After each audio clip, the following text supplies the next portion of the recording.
وإلى مشايخنا والمسلمين أجمعين خصوصا إلى والدينا وعلمائنا وقرابتنا أجمعين وخصوصا إلى حاجاتنا ومنصورنا إما الدنيا وإما الآخرة وخصوصا إلى سيدنا وشيخنا الشريف محمد عيسى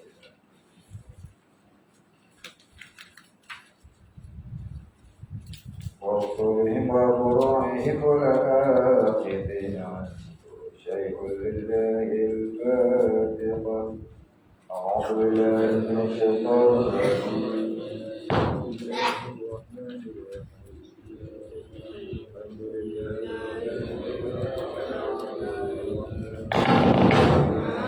مالك يوم الدين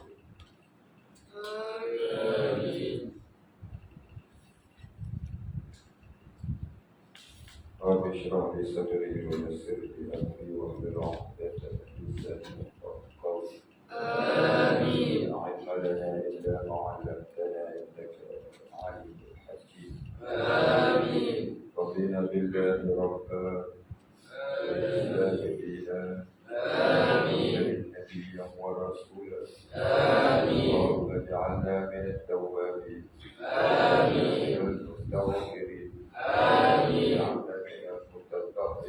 آمين من الموحدين آمين اجعلنا من المهتدين آمين اجعلنا من المخلصين له الدين آمين اجعلنا من العابدين آمين من عبادك الصالحين آمين اجعلنا من المتقين آمين اللهم احينا بحياة العلماء آمين بموت الشهداء آمين آمين يا رب العالمين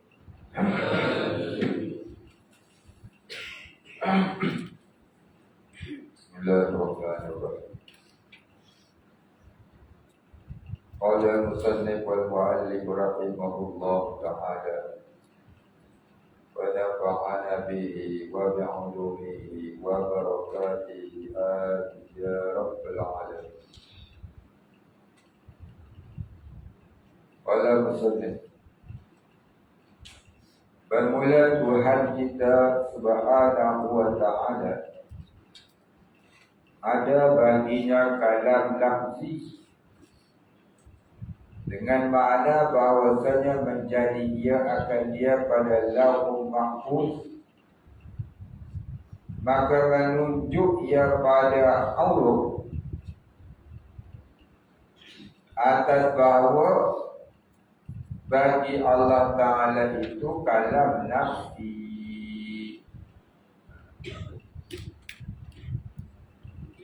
Dan hasilnya bahawa kalam lafzi itu dengan iktibar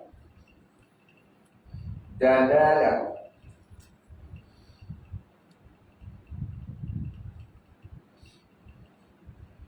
yang mutabaqah, menunjuk ia atas umpama madlul kalam yang qadim, seperti barang yang berkata akan dia oleh setengah ulama mutaakhirin, dan diiktibar dilalatul iltizam yang urut, menunjuk ia atas diri kalam yang qadim, seperti barang yang berkata akan dia oleh Syekh Sanusi, intaha Bajuri, Apa kata dia?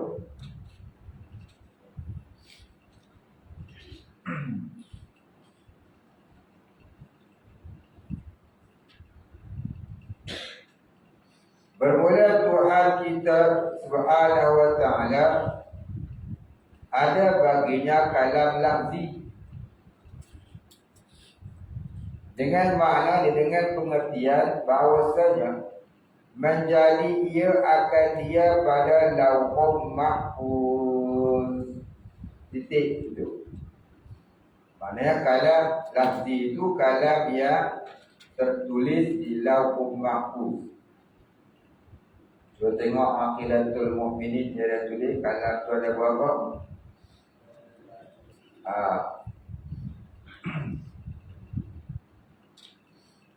Bermula Tuhan kita Subhanahu wa ta'ala ada baginya kalam lafzi dengan makna bahawasanya menjadi ia akan dia. Yani Allah menjadikan kalam yang tak berhuruf, tak bersuara itu Allah jadikan pada lauhul mahfuz. Jadi Allah jadikan pada lauhul mahfuz itu dengan berbahasa Arab yang mutabaqah, yang mutabaqah, yaitu yang menunjuk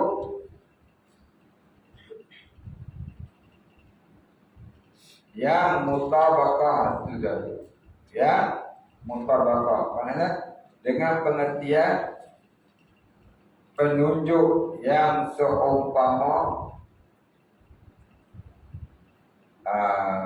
Kalam lafzi itu menunjuk atas adanya sifat kalam yang qadim pada zat Allah. Yang mutabaqah maknanya yang bertepatan. Yang bertepatan menunjuk ia, yang menunjuk ia atas umpama madlul.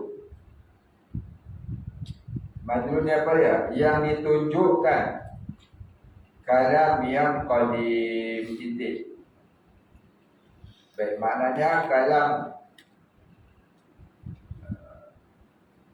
baik. Pelakon tutup kata. Kita baca balik. Tuhan kita Subhanahu wa ta'ala ada baginya kalam lafzi dengan makna bahawasanya menjadi dia akan dia pada lauhul mahfuz. Titik itu. Baik, sudah huraian tadi. Maka menunjuk ia pada huruf, maka menunjuk ia kalam lafzi di lauhul mahfuz itu pada huruf, yakni pada umumnya atas bahawa bagi Allah Ta'ala itu kalam nafsi, yakni menunjukkan kalam lafzi itu akan kalam nafsi. Apa kalam nafsi? Kalam sifat kalam yang ada pada zat Allah. Kalam nafsi maknanya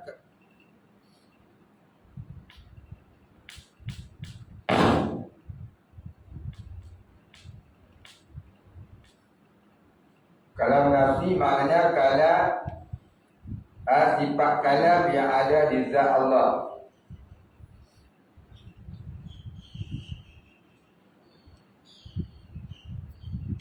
Kalam nafsi iaitu sifat kalam yang ada di zat Allah. Kalam lafzi itu kalam yang tertulis di lauhul mahfuz. Kalam ghairi nafsi iaitu segala firman Allah Ta'ala yang qadim, yang tak ada mula, tak ada akhir, tak ada baru, tak ada musnah, tak ada bahasa. Kemudian kalam masdari. Apa kalam masdari? Itu kalam yang tertulis di kitab Al-Quran yang dibukukan, yang dinamakan mushaf ataupun mishaf. Baik, habis. Jadi kalam yang tertulis di Lauhul Mahfuz dan juga kalam yang tertulis di kitab mushaf yang kita baca itu menunjukkan adanya sifat kalam nafsi. Ini sifat kalam di zat Allah.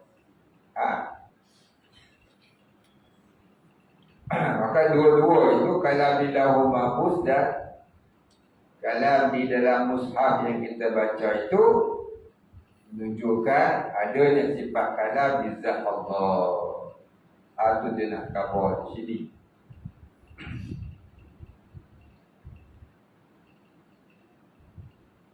Jadi baca dia dikatakan mushaf, itu kitab Al-Quran yang tertulis, yang dibukukan, yang dijilidkan. Dan hasilnya, ini kesimpulannya, bahawa kalam lafzi itu dengan iktibar dilalah yang mutabaqah. Ini kalam, sifat kalam. Kalam di Lauhul Mahfuz itu, kalau lafzi itu di kalam di Lauhul Mahfuz itu dengan iktibar, ini dengan pengertian dilalah yang mutabaqah. Ini penunjuk yang bertepatan. Dilalah yang mutabaqah, ini penunjuk yang bertepatan. Menunjuk ya, yang menunjuk ya atas umpama madlul kalam yang qadim. Menunjuk ya atas umpama yang ditunjuk itu ialah kalam yang qadim, itu sifat kalam di zat Allah yang qadim. Maknanya ialah kalam di Lauhul Mahfuz itu menunjukkan adanya sifat kalam di zat Allah yang qadim. Seperti barang yang berkata akan dia oleh setengah ulama mutaakhiri. Siapa ulama mutaakhiri? Iaitulah yang paling utamanya, pelopornya ialah Imam Abul Hasan Al-Asy'ari. Banyak ulama mutaakhir ini, di antaranya lagi ialah Imam Abu Mansur Al-Maturidi, Imam Ar-Razi, Imam Fakhruddin Ar-Razi, Al-Qadi, Imam Abu Bakar Baqilani, Al-Juwaini, dan banyak lagi imam-imam dalam mazhab Ahlussunnah wal Jamaah di bahagian ilmu akidah ini. Namun pelapor utamanya, pelopor ke pelapor,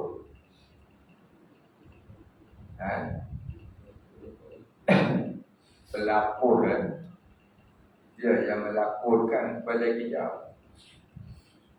Sebenarnya yang lain-lain pun ada lagi, bukan dia seorang, tapi yang utama dia pelapor, dia tukang melaporkan kepada kita. Jadi kalau orang kata Imam Syafi'i, mazhab akidahnya ialah Asy'ariyah, jangan pulang begitu. Ada orang terkejut. Macam mana pula orang yang terdahulu menuruti imam, orang yang terkemudian? Mana boleh Pak Imam ikut makmum? Kalau Pak Imam ikut makmum memang tak sah. Mana boleh berlaku Pak Imam ikut makmum?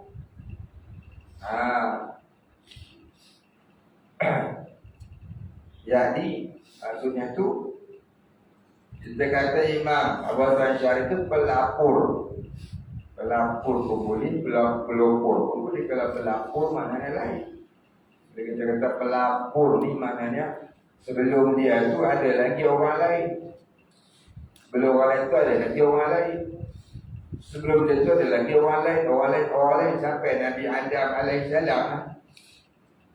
Jadi dia cuma melaporkan apa yang dikatakan oleh Nabi-Nabi dulu, Rasul-Rasul dulu, ulama-ulama dulu. Sebelum dia tu dia melapor kita. Kita pelapor.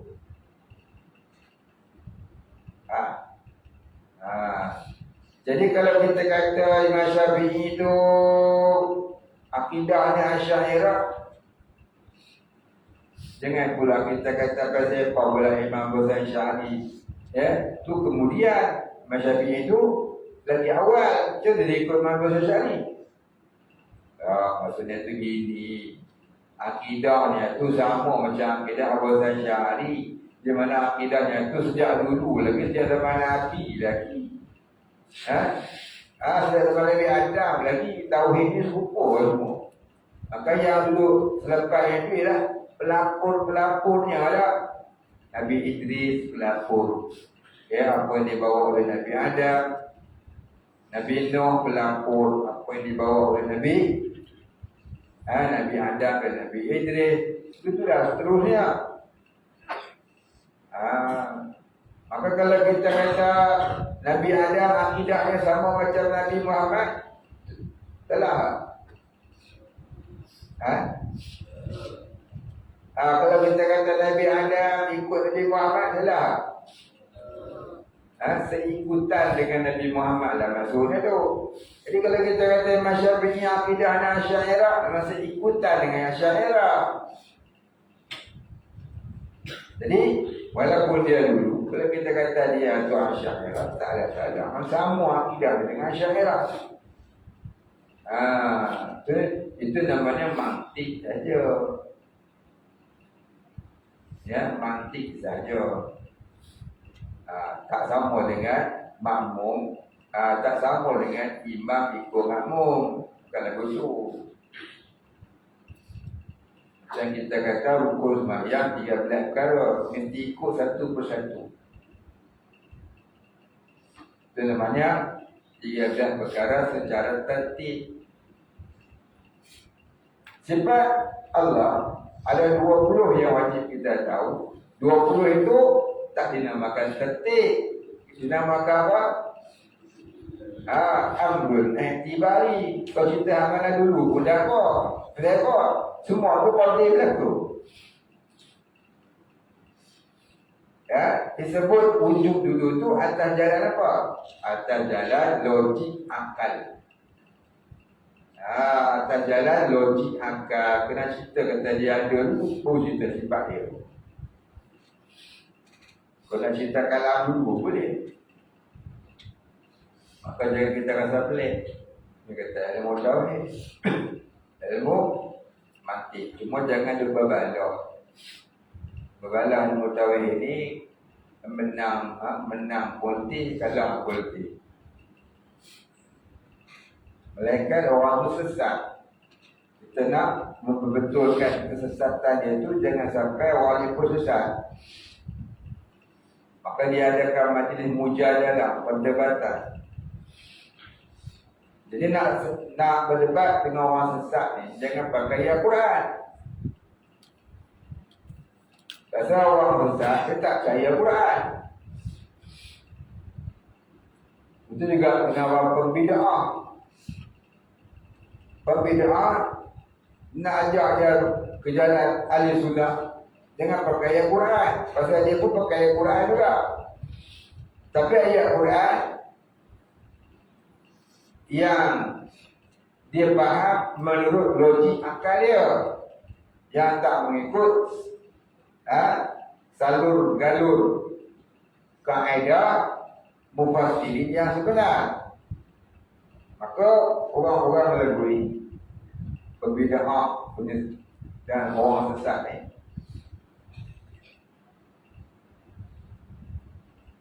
nak lawannya kena pakai logik. Nak lawan dia kena pakai logik seperti mana Imam Hanafi lawan dengan Dahri yang sesat tu. Dia pakai logik, dia tak pakai Al-Quran. Kita pakai Al-Quran, dia pakai Al-Quran juga. Tapi Quran dia faham, dia tolak hak kita faham. Pasal dia tolak hak kita faham pula, dia tak mau ikut kita. Itu isunya. Dan kita pun tak nak bagi kat dia, tak nak pakai hak dia. Pasal bagi kita, apa hak dia faham tu susah. Itu isu dia. Jadi nak menolak apa hujah dia tu kena pakai akal. Sebab tauhid ni dia hukum akal. Ya. Hukum yang dibicarakan dalam ilmu akidah ialah hukum akal.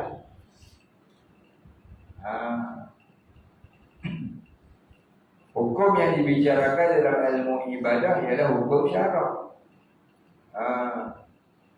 Maka hukum syarak itu qat'iyah. Ada yang ijtihadiyah. Baik. Kita sambung tadi.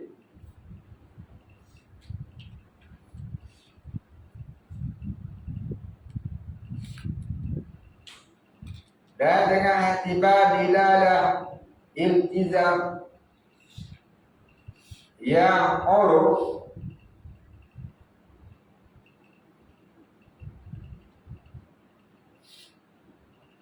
menunjuk ia atas diri kalam yang qadim, seperti barang yang berkata akan dia oleh Syekh Sanusi, intaha Baijuri. Jadi seperti mana yang disebut dalam kitab Baijuri, demikian seperti disebut dalam kitab Baijuri. Intaha Baijuri mana demikian seperti mana yang tersebut dalam kitab Baijuri. Baik. Apa dia dilalah iltizam?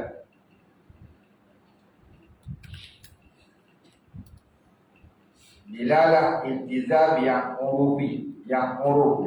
Dilalah iltizam yang uruf. Dilalah iltizam yang uruf maknanya menunjukkan yang mesti ada pada umumnya, iaitu adanya kalam lafzi, tentulah ada kalam lafzi itu. Di dalam iltizam yang uruf maknanya menunjukkan yang mesti, dilalah maknanya yang menunjukkan ataupun petunjuk. Iltizam itu yang mesti, lazim. Lazim di dalam bahasa Arab maknanya mesti. Pada huruf ni, pada umumnya, menunjukkan yang mesti ada pada umumnya.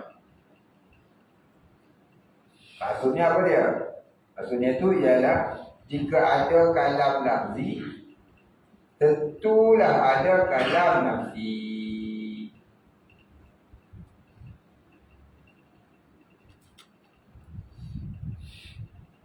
Apa dia kalam lafzi?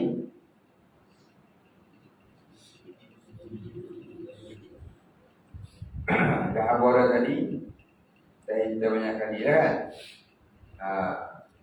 Baik, habis.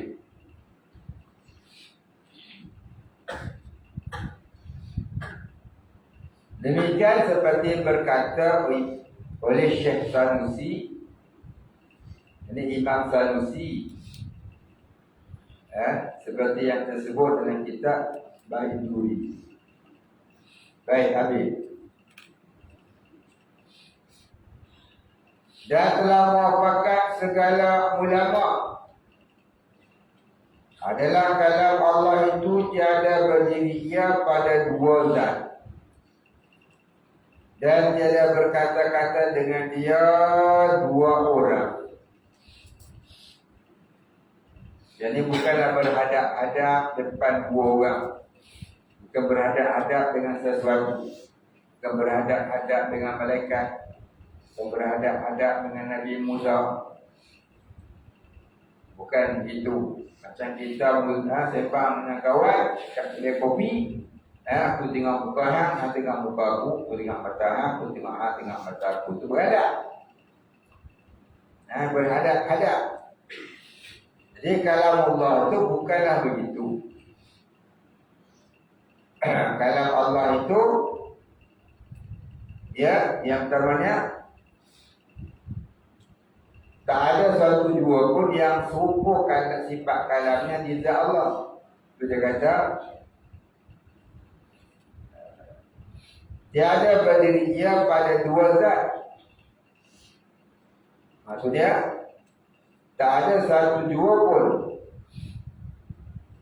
yang sifat kalamnya serupa dengan sifat kalam di zat Allah. Itu maksudnya. Dan tiada berkata-kata dengan dia dua orang. Dan ini bukanlah Allah Ta'ala itu berkata-kata dengan sesuatu itu dengan makna berhadap. Macam kita mata bertentang mata itu bukanlah budak. Itu kenapa? Kalam Allah sudah ada sebelum ada makhluk ini. Kalam Allah sudah ada sebelum ada makhluk.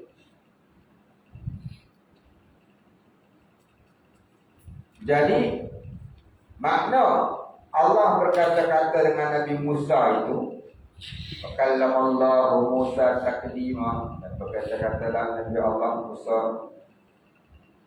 dan berkata-katalah oleh Allah Ta'ala kepada Nabi Musa sebagaimana berkata-kata.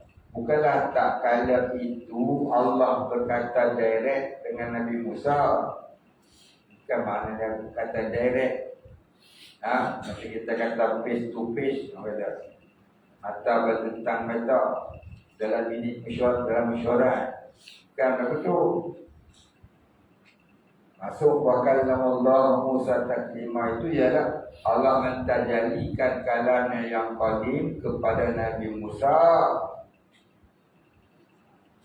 di dalam pensannya sahiqah. Ya.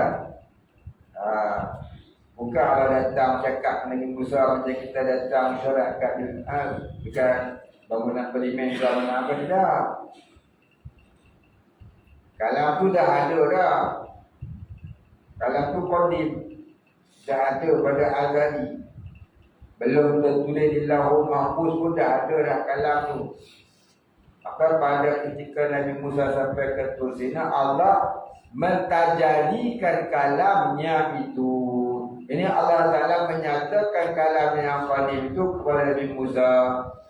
Dalam arti kata yang lain, kata setengah, kata satu, kata ulama, satu kaul daripada perkataan ulama ialah Nabi Allah mempesankan Nabi Allah Musa, dan di dalam pesannya itu Allah menyatakan hukum hakamnya di dalam hati Nabi Musa.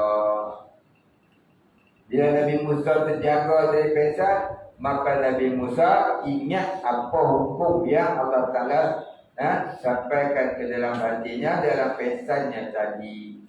Maka keluarlah 10 hukum. Kalau kita tafsir Al-Baqarah, itu kata bukan berhadap-hadap.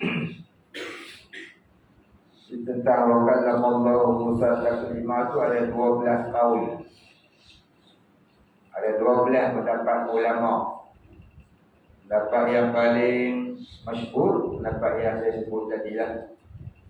Tak kala Nabi Allah Musa minta dekat Allah nak tengok Allah. Allah Ta'ala kata apa? Pandang kau kepada bukit itu.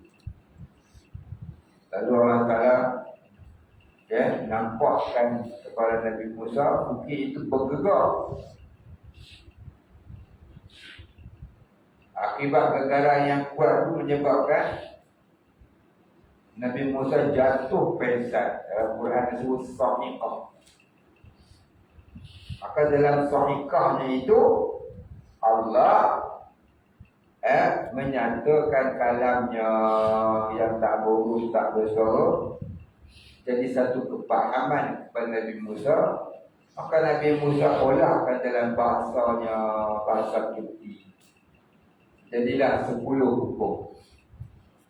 10 hukum tu Allah berkata menjadikan kalamnya yang qarib adalah hati Nabi Musa. Kemudian Nabi Musa mengolahkan dengan bahasanya, menyatakan kepada kaumnya 10 hukum. Ya. Baik, habis. Itu mana kata kalam Allah.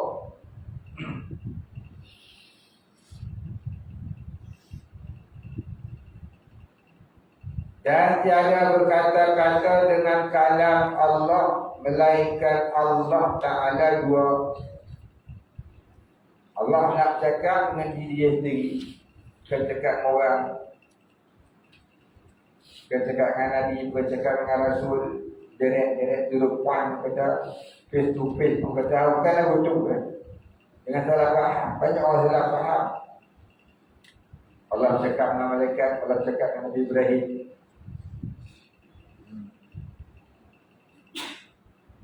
Jadi kalau kita faham, kalau Allah Ta'ala bercakap itu, Allah baru bercakap, salah tu.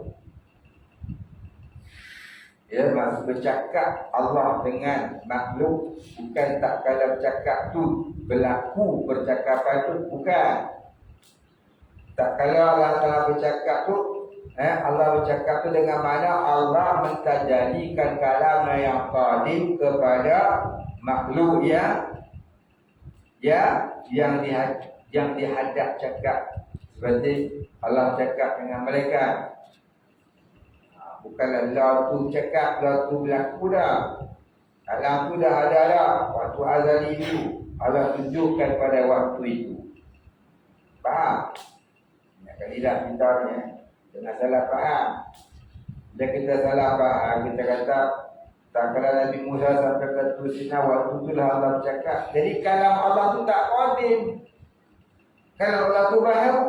Kita dah samakan kalam Allah dengan kalam makhluk. Dah. Kenapa baru berlaku? Jangan pada salah faham. Baik, habis.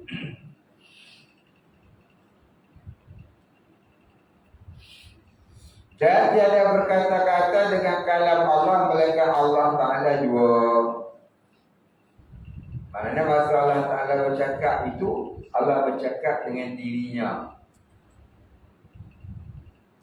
Belum ada makhluk, Allah mengatakan apa? Allah mengatakan dirinya. Belum ada makhluk, Allah memandang apa? Allah memandang dirinya. Belum ada makhluk, Allah bercakap dengan siapa? Allah bercakap dengan dirinya. Atau kata melainkan Allah Ta'ala juga lah yang bercakap dengan dirinya tu. Maka adalah nisbah tilawah dan kira'ah bagi kalam Allah itu seperti nisbah bayang-bayang dengan yang ampunya bayang-bayang. Bayang-bayang dengan ampunya bayang-bayang semua. Semua. Siapa kata semua? Semua kata tak semua. Bayang-bayang dengan ampunya bayang mana? Sama. Macam orang yang bercermin. Orang yang bercermin, tengok muka dia kat cermin. Bayang dalam cermin dengan orang yang sebenar serupa. Serupa. Serupa. Siapa kata serupa kan? Tadi angguk. Siapa dia? Siapa kata tak serupa kan? Maka dengan belah. Bayang dalam cermin tak sama dengan ampunya bayang.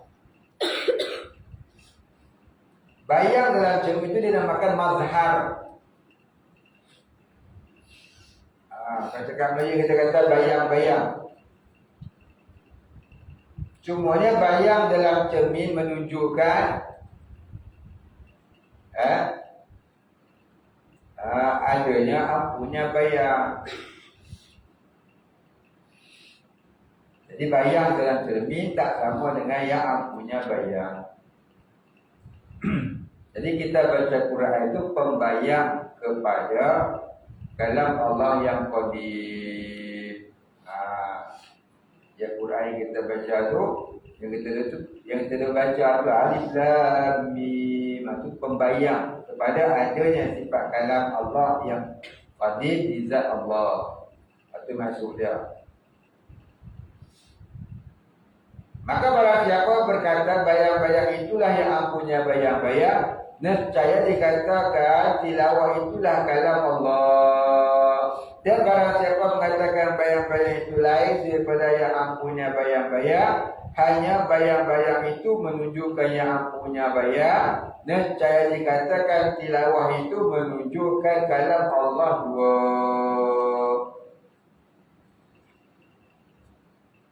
Mana nak faham Ustaz? Kata Elman. Umat kata tak faham dah tu. Betul kan? Banyak apa dia kata? Tengok boleh.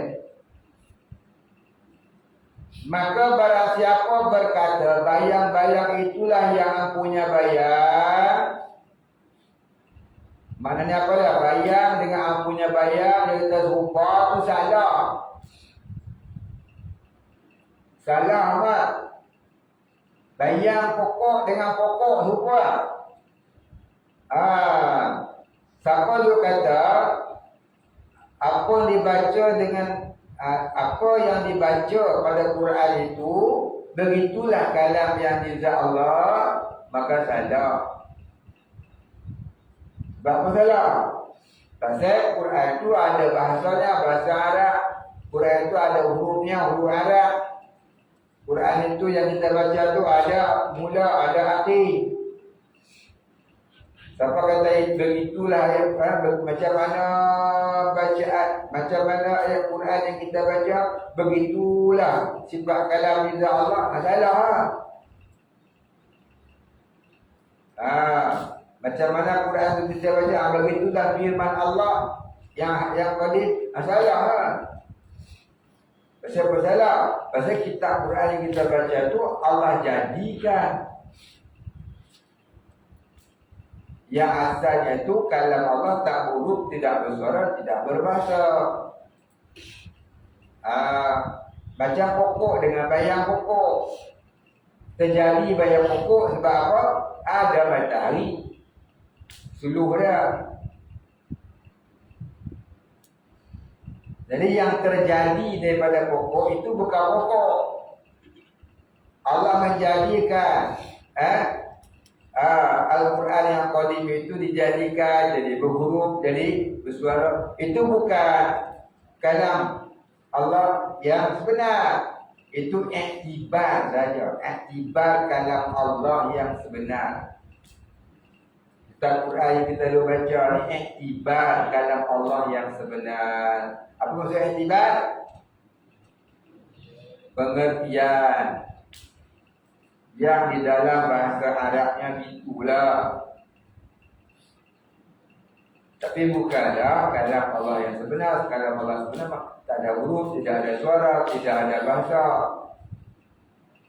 tidak ada mula, tidak ada kemudian. Faham tak? Saya tak faham. Cuba tak faham kat ni. Oh, semua faham? Kali dah kita tak faham-faham lagi macam tu. Tak ya? Habis.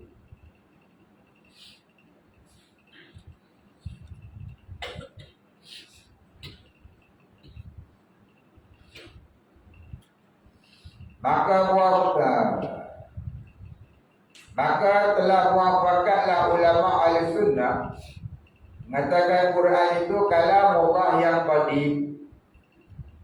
Bukan ia makhluk.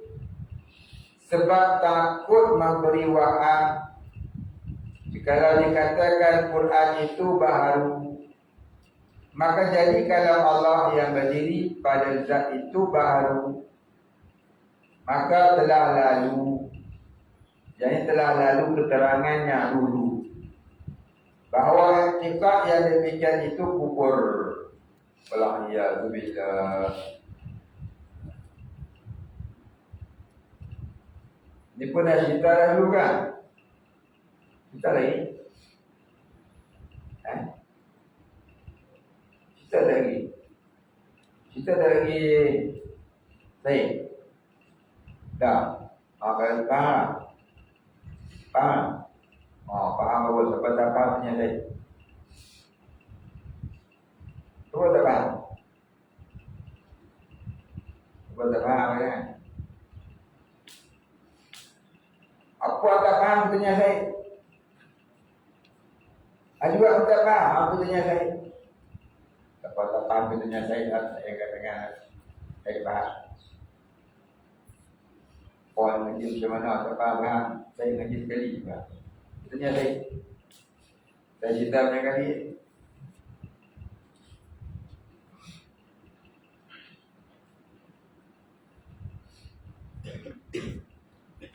Baik, dia kata,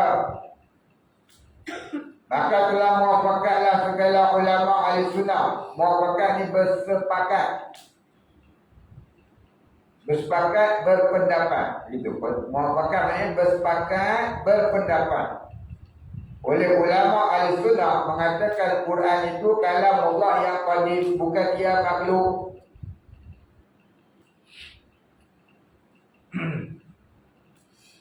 Kalam Allah yang qadim, bukan ia makhluk. Ini nak kena hurai ni. Sebab takut memberi waham. Apa dia waham? Salah sangka. Memberi waham, memberi salah faham ataupun salah sangka. Jadi kalau dikatakan Quran itu baharu, takut dikatakan Quran itu baharu. Maka jadilah kalam Allah yang berdiri pada zat itu pun baharu juga titik itu. Maka telah lalu, ini telah lalu bicaranya, telah lalu keterangannya.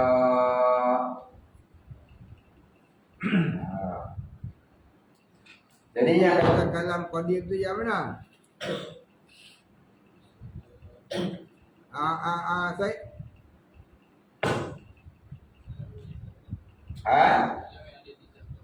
apa? Kalam yang ada di zat Allah. Itu tak boleh kata baharu. Kitab Quran yang kita baca ni, boleh tak kita kata baharu saya? Dia baharu ke qadim?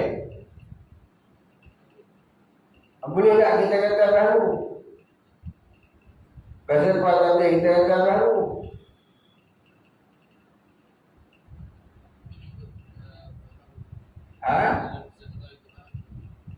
Tak, takut dipaham kalam Jiza Allah pun baharu. Maka kita nak kata apa? Kitab Quran yang kita baca ni saya. Dalil ada di sifat kalam Jiza Allah. Jangan kata qadim, jangan kata baru. Faham Amin? Tak faham tak? Faham Azwan? Lepas kita orang tak faham ni. Apa kali faham? Salah faham apa kali?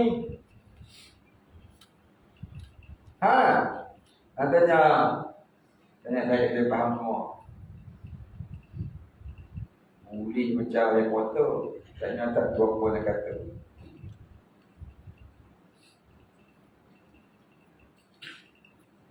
Habis.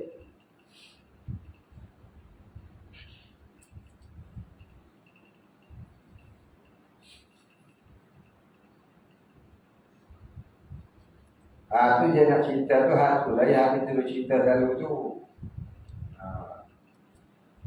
Bahawa i'tikad yang demikian itu kufur. I'tikad mana? I'tikad mengatakan sifat kalam di zat Allah Ta'ala itu baharu.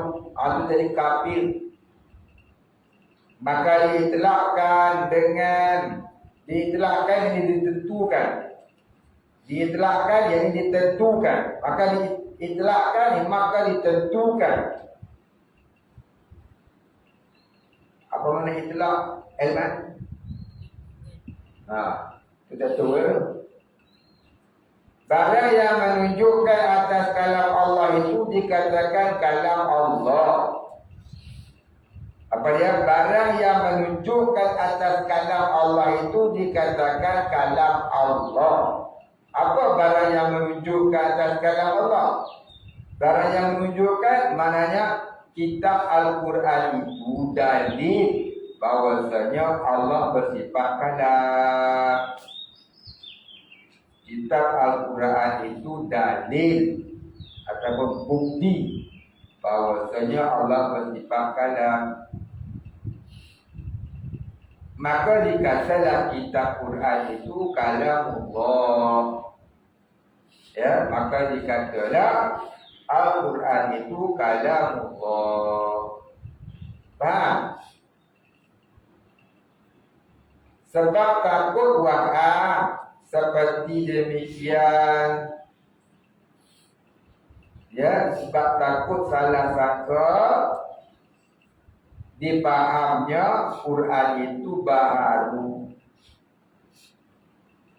Maka dia katalah kitab Quran yang kita baca itu dari sifat kalam di zat Allah. Jangan kata dia baharu.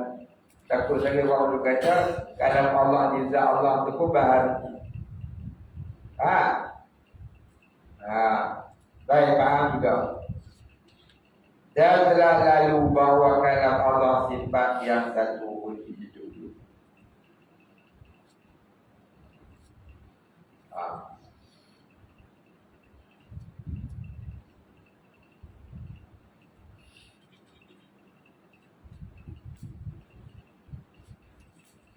Baik, soalan. Bolehkah jelaskan cara melihat waktu-waktu solat di langit untuk menentukan sama ada sudah masuk waktu solat atau belum? Langit mana boleh dilihat? Nak tengok macam mana waktu solat di langit? Tengok kat kalender lah. Mana ada orang tengok waktu solat di langit? Tak tahu saya macam mana saya begitu. Ini bukti solat sama dalam sejarah. Orang tengok waktu solat di kalender ataupun di handphone. Sebab waktu solat serempat. Mana ada orang tengok waktu solat di langit? Ada orang tengok waktu solat di langit? Tak dengar. Siapa tengok waktu solat di langit? Langit pun tak nampak. Siapa nampak langit? Tak nampak kan? Langit mana boleh dilihat? Langit duduk alam ghaib. Langit ni dia satu bentuk jismul latif. Jisim yang teramat halus, teramat seni. Tak dapat dilihat dengan mata. Apa itu macam nak tengok waktu solat di langit? Nak tengok waktu solat, tengok di kalender. Barangkali dia nak tanya tu lagu lain, tapi dia bunyi lagu lain. Jadi nak tengok waktu solat melalui pergerakan matahari yang kita lihat, ya, sila rujuk kitab Kifayatul Muhtadi ataupun Matla'ul Badri ataupun Munyatul Musalli yang telah kita baca. Ya, kalau nak cerita ni panjang lebar lah. Macamnya waktu tekok lah. Nanti tanya lagi sekali. Jadi dengan kata melihat waktu solat di langit, apa betul biasa? Biasa langit mana boleh dilihat. Ya. Dia kata terbit matahari, naik matahari, ya. Kemudian matahari di tengah-tengah langit. Dia kata, apa maksudnya tu di tengah-tengah langit tu langit mana nampak? Lepas tu masa zawal, lepas tu masa huru. Ayat tu semua namanya keadaan kedudukan bumi yang berhadap dengan matahari.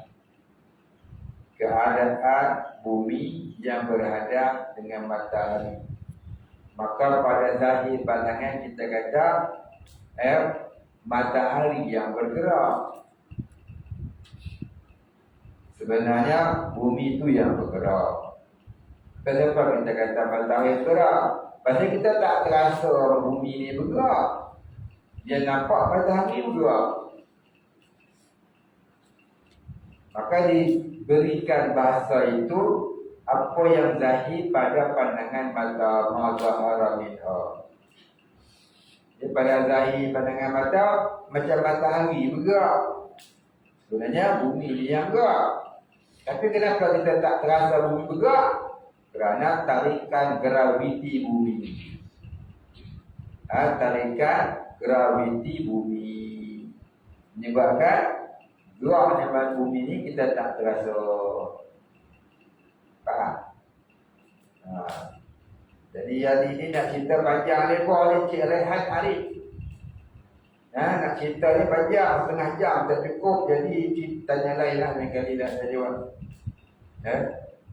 Mudah nak tengok waktu solat ni, tengok kat radio. Wallahu a'lam. Al-Fatihah. Bismillahirrahmanirrahim.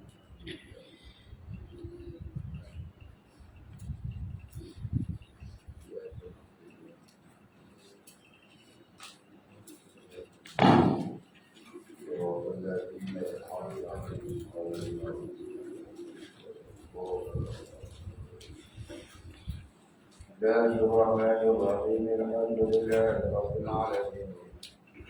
Wassalatu wassalamu ala asyrafil anbiya'i wal mursalin wa ala alihi wa sahbihi ajma'in. Allahumma ighfir lana dhunubana warhamna wa anta ghafurur rahim. Allahumma ighfir lana dhunubana wa liwalidina warhamhum kama rabbayana shighara. ولمشايخنا وللمسلمين أجمعين برحمتك يا أرحم الراحمين. اللهم نور قلوبنا بنور معرفتك ولا تفتح يا رزاق افتح لنا فتحا قريبا فتحته على أنبيائك وأوليائك وعبادك الصالحين. صلى الله على سيدنا محمد وعلى آله وصحبه أجمعين. سبحان ربك رب العزة عما يصفون، سلام على المرسلين والحمد لله رب العالمين.